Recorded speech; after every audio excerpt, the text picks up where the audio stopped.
If you've watched any behind the scenes of a David Fincher film or TV show, you'll notice something on the camera monitors. He always takes advantage of the resolution of the cameras so he can reframe in post. You'll see that they've actually got frame markers where the image is actually cropped in. So let's go through how we take advantage of this technique on our camera and what we need to do to set up. You can see here on my camera, I've already got it set up with the frame markers and I've blanked out the edges of the frame. And to set this up, all you need to do is go into your settings, you go under the cog setting there, then right down to the monitor and display for video, and you can see you've got frame markers, which I have turned on.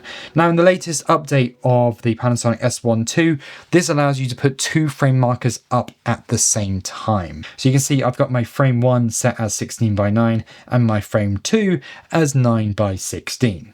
Now within that frame 1, if I just go into here, you can see you can change the size and position of your framing, and that's what's really key to this.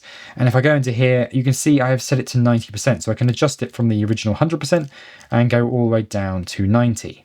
Now, by doing this, this allows us to give us a sort of safety zone around the edge of the frame. And that's really critical to this technique and what we want to achieve. You'll also notice in this process that it means that the kind of framing of the center part, so the bit that is going to work in both 9:16 and 16:9, it actually makes it a bit wider. And that makes framing up for both much easier. And that's one of the critical reasons why I think this is such a great technique.